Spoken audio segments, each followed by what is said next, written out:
Hello everyone. I have an awesome video to share with everyone today, and it comes from the YouTube channel Shimshon. Shimshon currently has only 4 subscribers, and so I highly recommend you head over to his channel, subscribe, and show your support and gratitude. I'll have a link in the description. Shimshon has a serious tech background. He was a graduate of University of California, San Diego in the STEM program. Unlike the globe trolls who frequent our channels, Shimshon actually worked in the purported space program. He worked for a time at the Center for Astrophysics and Space Sciences at UCSD on the Electron Drift instrument. He wrote most of the code to control the test harness to develop the instrument and refine its operation. This was allegedly launched on the space shuttle, but it more likely just found its way onto a satellite balloon, much like this one. Shimshon has continued to work in software development in both America and Israel in marine and space science labs, controlling hardware, recording, analyzing, presenting data, using complex algorithms written in C and Forth. None of that really makes any sense to me, and I do have to take his word for it. Shimshon has been married for 30 years and has adult children. He also wanted to give a shout out to the Owen Benjamin Israeli Bears. Shimshon actually first came to the Flat Earth when he saw Owen Benjamin's analysis of my video, Our Flat Earth Journey, Romania, back in 2019. Owen, if you happen to watch this video, I just want to thank you again for helping so many people open their eyes to the truth of the Flat Earth. Anyways, after watching Our Flat Earth Journey, Shimshon decided that he wanted to see too far as well, but in his own way. Filming long distances has now become a hobby for him. That brings us to this particular footage that was taken on May 14th, 2023 in Israel. According to Shimshon, he had been preparing for years to capture that very footage. The current recognized world record long-distance ground-to-ground photograph from the Beyond Horizons website is this photo at a distance of 275 miles. It's an impressive record, but that world record pales in comparison to what Shimshon filmed, and this wasn't filmed from the top of a mountain, but only from about 133 feet. The observation comes from the Ashkelon National Park in Israel. According to Google Maps, the elevation at that location was 128 feet. Add 5 feet for the camera's tripod, and that gives us an observation height of about 133 feet. I have the coordinates listed here on the map. This was his camera and setup on that day. I don't know much about cameras, but Shimshon is using a full spectrum infrared camera here.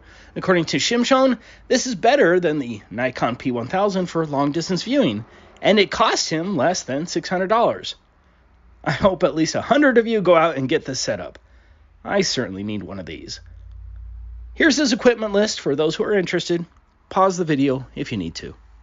Much like this Canigou photograph that was taken in France from a distance of 163 miles that you can find on the Beyond Horizons website, Shimshon instead planned to capture the setting sun behind the Greek island of Crete. But the distance between Ashkelon National Park in Israel and the highest point in Crete was 616 miles. That's 453 miles further than that Canigou photograph. And the only way you're going to see that far is through a full spectrum infrared camera. Let's watch the footage. I'll leave a link to the unedited version in the description. There is some confusion on exactly what platform that is. Unlike many other countries, Israel seems to keep those things a little bit more hidden. And so you have some maps showing platforms much more north, while some showing the platforms much further south. The GPS coordinates are off as well. Shimshon didn't even know that the platform was going to be there when he planned this event. Although interesting, the platform and location doesn't affect the observation because we're relying on where the setting sun is and the angle to it.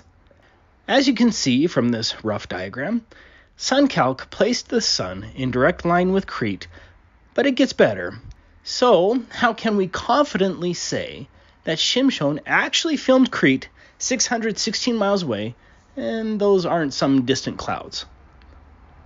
First, keep in mind that the whole event was carefully planned and executed, including a specific date and vantage point. This wasn't an accidental viewing. He used a high-zoom, full-spectrum camera to capture what very few people would be able to do, to capture the silhouette of Crete in front of the setting sun. Second, the silhouette in front of the sun certainly looks like pointing mountains in the distance, much like Kenegu, which further supports Shimshon's claim. What are the odds that at the exact time of his planned observation, clouds just happen to form at the same angle with the setting sun that appear to look exactly like mountains? Possible, but not probable. But more importantly, the silhouette of the mountains in the actual video closely matches the same results from Google Earth. Here we have our pathway from the camera's location to the highest point of Crete. According to Google Earth on May 14th, 2023, this is what the sunset should have looked like on the same pathway.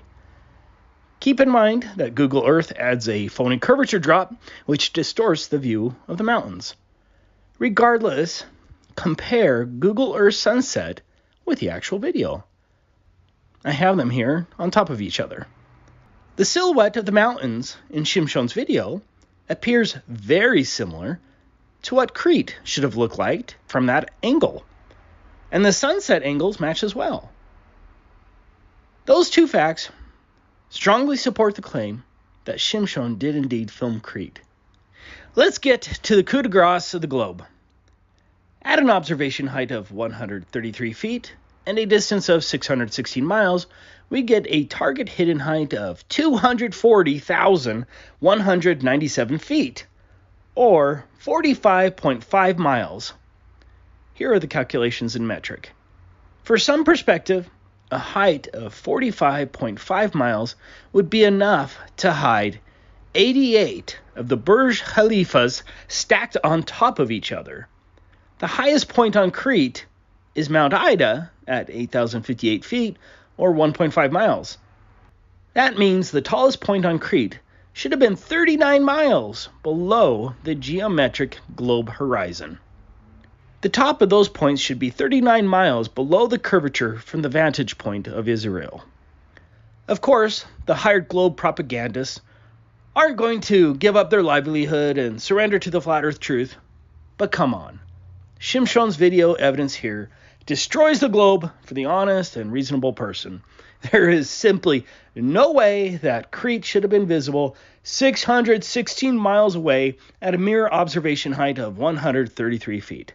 I don't care what imaginary pixie dust you throw at it in your ridiculous attempts to maintain your globe indoctrination. The globe illusion is dead here. Thank you for watching.